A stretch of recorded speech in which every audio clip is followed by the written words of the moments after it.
एक आदिवासी किसान परिवार के बेटे को छत्तीसगढ़ का जो कुर्सी सौंपा है मुख्यमंत्री का, उसके लिए दिल से आप सबको धन्यवाद।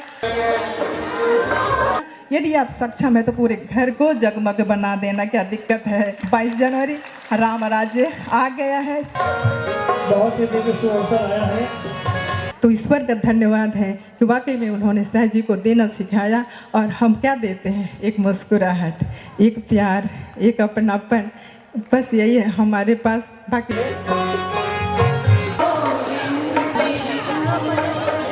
परेशानी आपके पास है, उससे कहीं ज़्यादा परेशानी मेरे पास और सहज जी के पास है, क्योंकि हमने इतने सारे बच्चे बना रखे हैं, इतना बड़ा परिवार बना रखा है, और सबके लिए सुनना भी है, सबके लिए करना भी है। स्त्रियों के अंदर ही, हम नारी शक्तियों के अंदर ही है वो सब गुण कि हम अपने परिवार को स्वर्ग बना दें या फिर अवगुण के माध्यम से नरक बना दें। बैठे बैठे ही दोनों हाथ जोड़ करके, दोनों हाथ से ताली बजा करके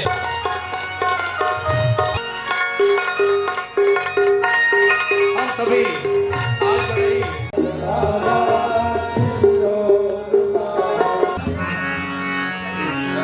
क्योंकि अभी मुझे अपना विधानसभा कुनकुरी संभालना है, सहज जी को छत्तीसगढ़।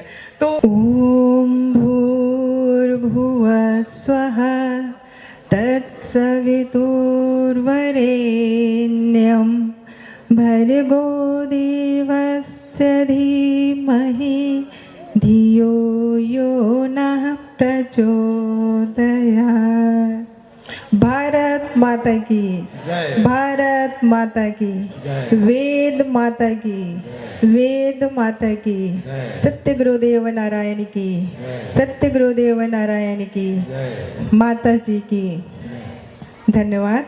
आज इस पवित्र पुण्य मंच से इतना बड़ा सौभाग्य मिला, इतना बड़ा आशीर्वाद मिला।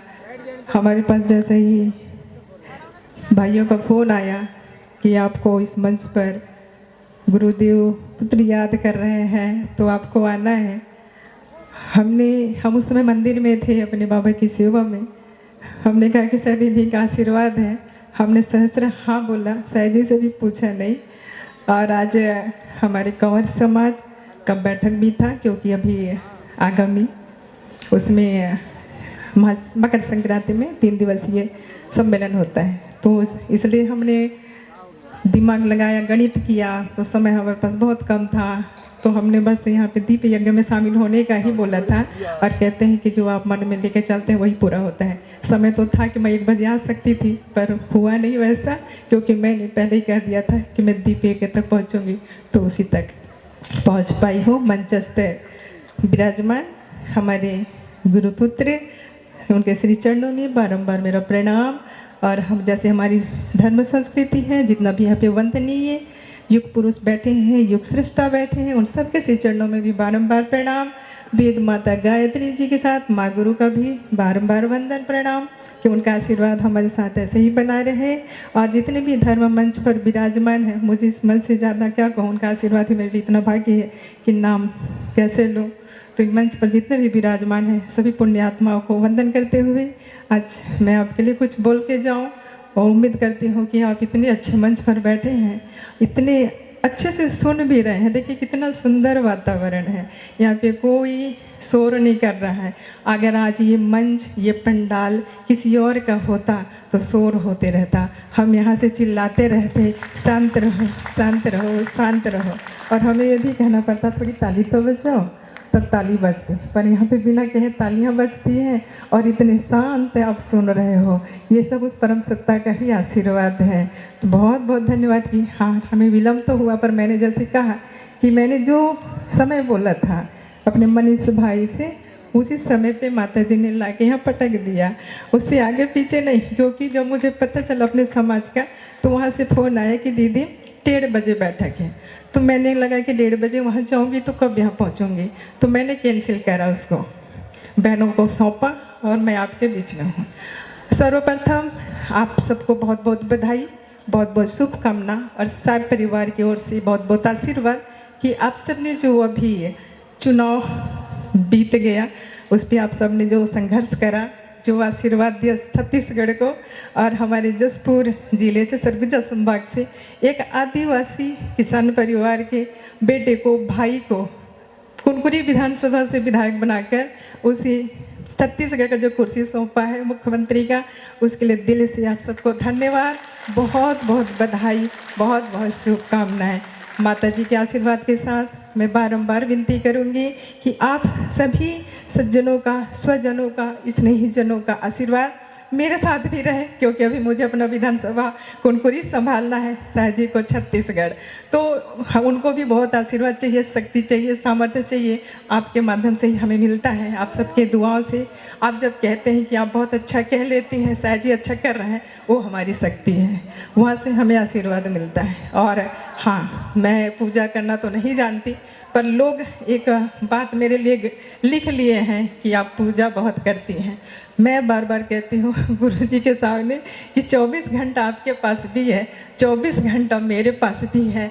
आपके जैसे हाड़ मास का पुतला मैं भी हूँ, जैसे आप हैं। मेरा जो 24 घंटा है, मैं आज अपनी ही बात आपको बता के जाऊँगी, क्योंकि इस मन से और क्या बोलूँ, सतगुरु जी बता गए हैं कि क्या आपको करना है। और यही कहूँगी कि मेरा जो नियम है, जो अनुशासन है, कहाँ से आया नहीं पता, क्योंकि मैं भी एक मध्यम परिवार की बेटी हूँ और एक जमींदार घराने की बड़ी बहू हुई। और पूरी जिम्मेदारी संभालते संभालते परिस्थितियाँ कहते हैं सब कुछ सिखा देता है, और वाकई में सिखाता है। बस आप उसका हाथ पकड़िए, वो दिखाई तो नहीं देते पर साथ हमेशा रहते हैं। मैंने अपना नियम बनाया जब शाह जी विधायक रहे, और उनके पास हमारे लिए समय नहीं था। बच्चों को पालना, परिवार के सारे नियमों का अनुसरण करना, रिश्तों को निभाना और उसके साथ शाह जी के छोड़े हुए दायित्वों को भी संभालना। हम दोनों ने बात करा कि हमें कैसे चलना है। आप हमें समय नहीं दे पाते, उसमें मोबाइल फ़ोन नहीं था। आज तो घर घर में, हाथ हाथ में, हर हाथ में मोबाइल है।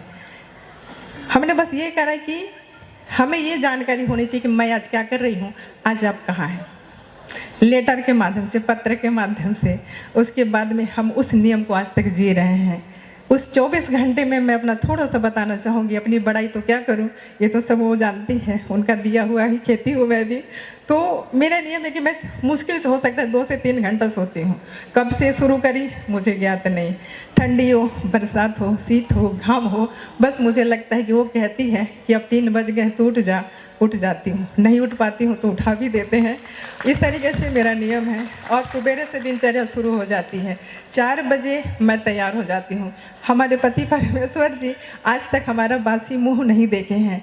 कब देखते हैं, जब उन्हें 2 बजे से 3 बजे सुबह सुबह कहीं प्रस्थान करना होता है, रायपुर, दिल्ली, जहाँ भी उनको जाना होता है, उस टाइम पे वो मेरा बासी चेहरा देख पाते हैं। अन्यथा मैं उनको इसी तरह सजी सवरी ही दिखाई देती हूँ। तो ये भी एक पति के लिए बहुत ताकत है।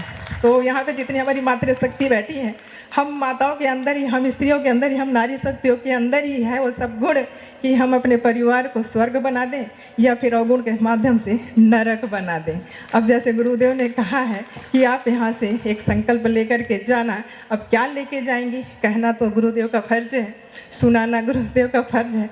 हम कितना ग्रहण कर पाते हैं ये हमारे अंदर है। पर मुझे विश्वास है कि इस पंडाल के नीचे, इस छत के नीचे, इस स्वर्गीय सुख के अंदर जो बैठे हैं, पूर्ण विश्वास है आप अच्छे मार्ग पर ही जाएंगे और संकल्प लेकर के जाएंगे। अभी जो गुरुदेव जो बातें कर रहे थे, मुझे वाकई में मैं उसमें लग रहा था कि मैं पता नहीं अंबिकापुर में हूँ, सूरजपुर में हूँ कि बगिया में, नहीं पता। मुझे लग रहा था मैं किसी और अन्य लोक में हूँ। जब आप किसी को सुनते हैं, जब वो कहीं का मंच हो, सांस्कृतिक हो, राजनीति हो, धर्म मंच हो, कथा का पंडाल हो, आप उसमें डूब जाइए, तब उसका सही आनंद ले पाएंगे और शब्दों को समझ पाएंगे। मेरा नियम, जैसे मैंने कहा, हाँ, 5 बजे मैं अपने घर के मंदिर में घुस जाती हूँ। वहाँ से मैं 7 बजे निकलती हूँ।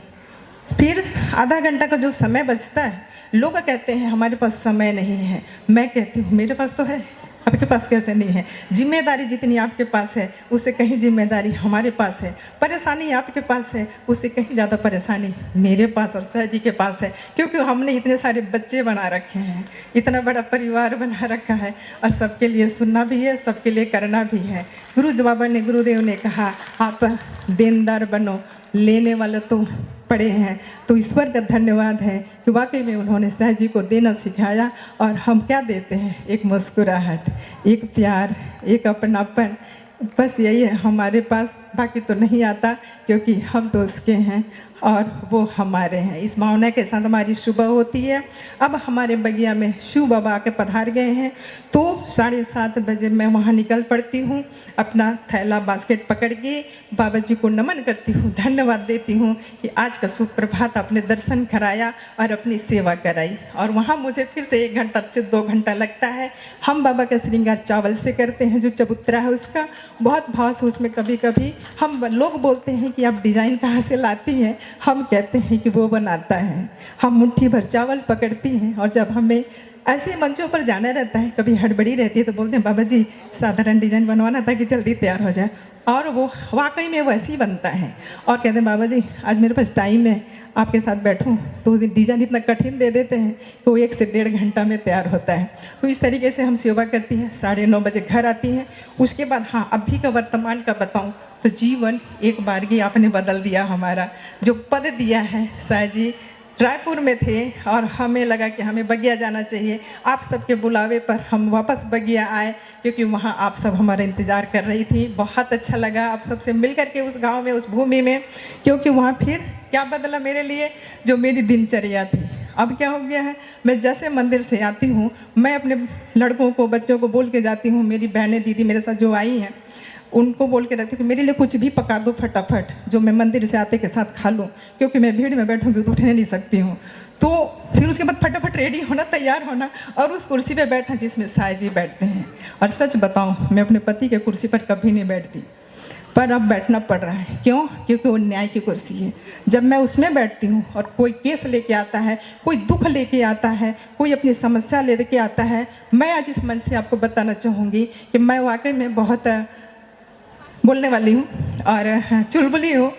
और जब साधारण कुर्सी में बैठती हूँ तो हंसोड़ हूँ, मजाकिया हूँ, और इसी तरह सबको मुस्कुराहट बांटती हूँ। लेकिन जब उस कुर्सी पे बैठती हूँ जिसमें साईं जी बैठते हैं, मुझे न्याय करना है और सामने वाले व्यक्ति को हंसाना है, ऑटोमेटिक मेरे में गंभीरता आ जाती है। मुझे लगता है कि साईं जी की कुर्सी है और पूरे छत्तीसगढ़ का सम्मान है इस पर। तो पता नहीं उतनी अक्ल बुद्धि तो है नहीं, पर उस कागज़ को पढ़ के हाँ उनको विश्वास दिला के भेजती हूँ। और जब वो मुस्कुरा के जाते हैं और पलट के देख के फिर मुस्कुराते हैं, मुझे लगा कि मैं जीत गई। और ये है आप सबके बीच में मेरा छोटा सा परिचय। और मैं अपने बड़े बुजुर्गों का सम्मान करती हूँ। हमने साईं जी का अनुसरण करा ससुराल में कि वो कहीं भी घर से बाहर जाते हैं, माता जी का आशीर्वाद लेके जाते हैं। हम अभी क्षेत्र में जाती हैं, माता जी का आशीर्वाद लेके जाती हैं। मैया मैं जा रही हूँ आज क्षेत्र में, तो माँ बोलती है चल अच्छे से जाना, अच्छे से जाना। और वो मेरे लिए रक्षा का कवच का काम करता है। और मैं उस तरीके से अपने क्षेत्र में अपना नाम, साईं जी का नाम और आप सबका आशीर्वाद प्यार लेके पुनः घर आती हूँ और अपने ईश्वर को धन्यवाद देती हूँ कि बाबा क्या बात है, ठाकुर जी क्या बात है, इतने सुंदर आपने शब्द दिए, इतनी सुंदर वाणी दी और इतने सुंदर लोग दिए जिन्होंने मुझे सुना।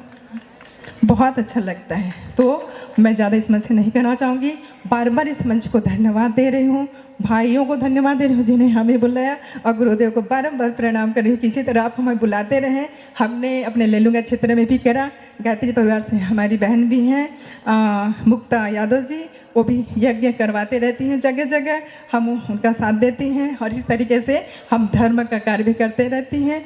लोग कहते हैं कि कर्म बड़ा या धर्म दोनों बड़ा है। आप अगर कर्म कर रहे हैं तो कहाँ से कर रहे हैं? धर्म से कर रहे हैं।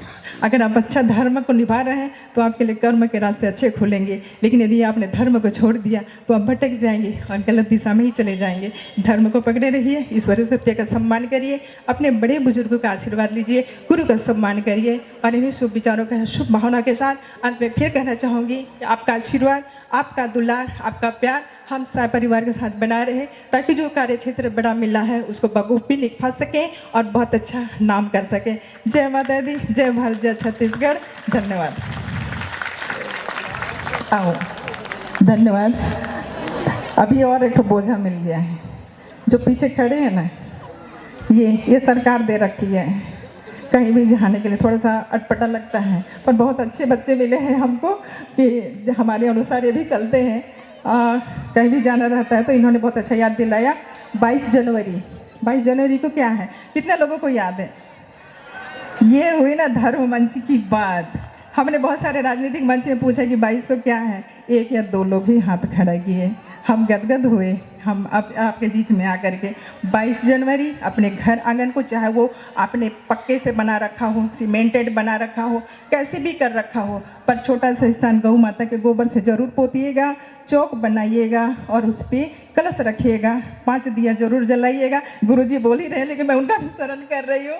घी का 1 दिया जलाना जरूर, अगर 5 दिया पूरा घी का नहीं जला सकते, हर कोई सक्षम नहीं होता है, तो तेल का दिया 4 कर देना, 1 घी का करना, पर 5 दिया जरूर जलाना। यदि आप सक्षम है तो पूरे घर को जगमग बना देना, क्या दिक्कत है। तो बहुत अच्छा लगा। 22 जनवरी राम राज्य आ गया है, शिवराज आ गया है, तो इस शिव राज्य में, इस राम राज्य में और इस धर्म राज्य में हमको अपना परचम लहराना है।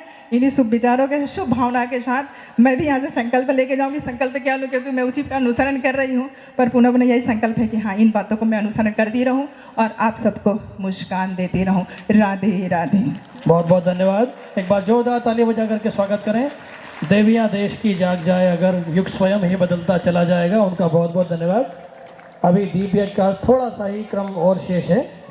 मुख्य क्रम जो दीप प्रज्वलन का है, हम सभी आगे यहाँ पर शांति कुंज की उद्गाता बंधुओं द्वारा निवेदन करेंगे। जो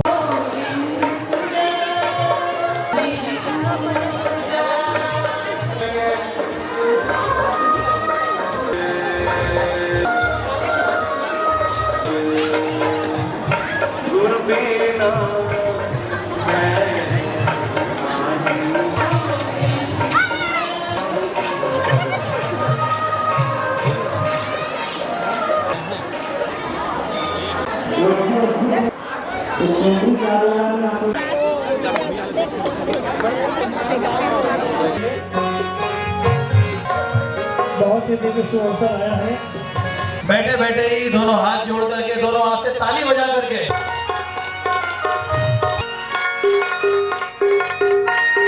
हम सभी